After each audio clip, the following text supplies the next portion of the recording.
Guys, I'm Rachel Demita and welcome to the Courtside Club. Here we are again with more WNBA CBA updates. Who's ready for some more drama? Raise your hand. Anyway, I did not think that I would be filming another WNBA CBA update video for you guys, and it's not my favorite topic to cover, but I do want to keep you guys informed, and there was some new information that came out just today from Annie Costable. Shout out to Annie Costable. She has been on top of all of this, and I feel like she has been breaking some major news when it comes to the WNBA's new CBA that they're still trying to work out. So get this. The WNBA has just pulled the rug out from right under its players, revealing a negotiation tactic that is so incredibly short-sighted, it's almost unbelievable. Picture this. On one hand, the league is dangling literal millions in front of them, promising a financial boost. That sounds incredible. But then on the other hand, their latest move suddenly strips away a fundamental benefit that has been an absolute staple for these athletes for years: team housing.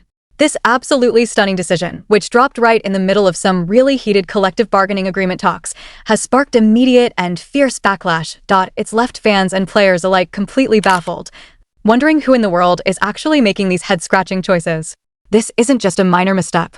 It's a massive gamble that could shatter player trust, severely damage the league's hard-earned reputation, and expose a shocking disconnect between leadership and its own athletes, not to mention the broader community that supports them.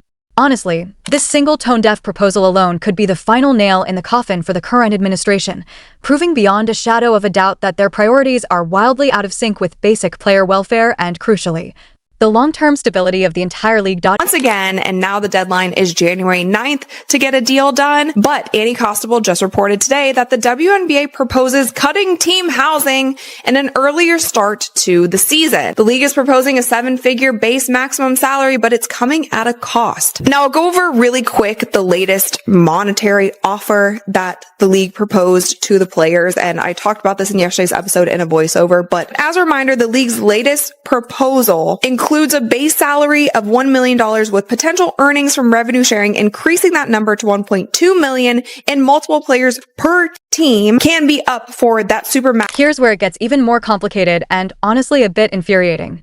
This controversial move comes despite the league proposing what seems like a truly monumental win on paper: a 7-figure base maximum salary.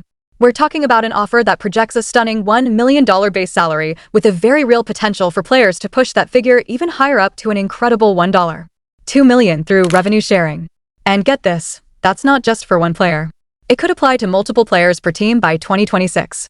You'd think a financial boost of this magnitude would be a cause for massive celebration, right? But instead, it feels eerily like a Trojan horse. Why? Because the fine print reveals that the league is simultaneously stripping away essential support systems, making players legitimately wonder if these high salaries are just a clever smoke-yacht screen. Are they trying to hide aggressive cost-cutting measures that will ultimately harm their quality of life in other less obvious ways?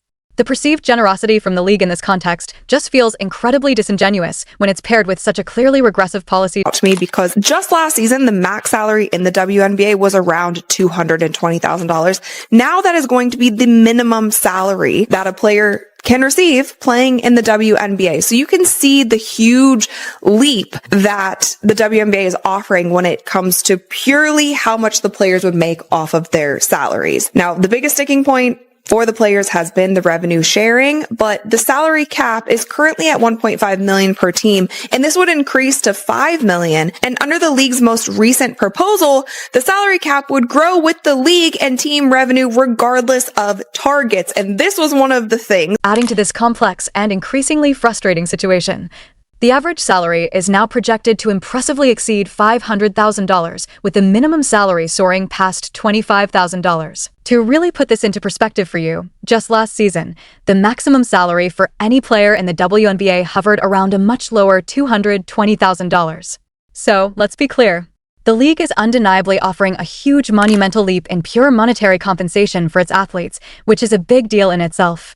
However, the optics of such a significant raise being directly coupled with the outright removal of a basic necessity, like housing, creates an immediate and unavoidable conflict.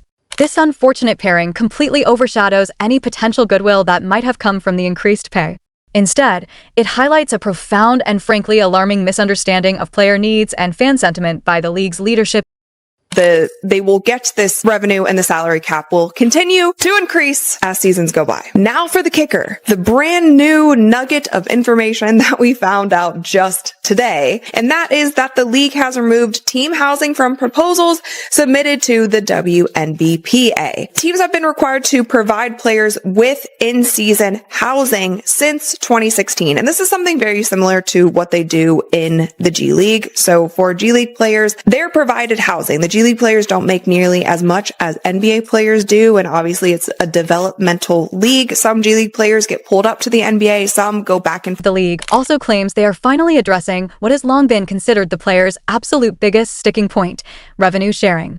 In the past, players could only unlock revenue sharing bonuses if the league managed to hit certain predetermined financial targets. This hugely positive step is almost completely overshadowed by all the other major takeaways and concessions being demanded from the player.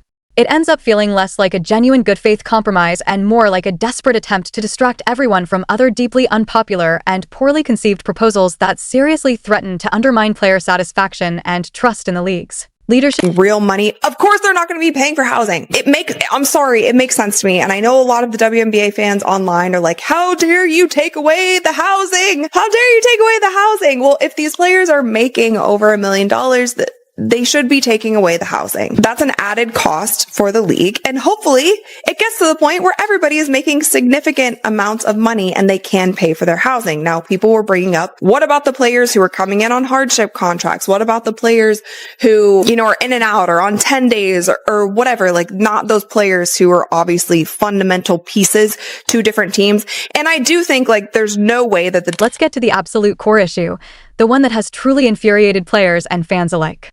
The outright complete removal of team housing from the proposed collective bargaining agreement. Think about this. Since 2016, teams have been legally required to provide in-season housing for their players, a crucial practice that is actually mirrored in other developmental leagues like the NBA's G League.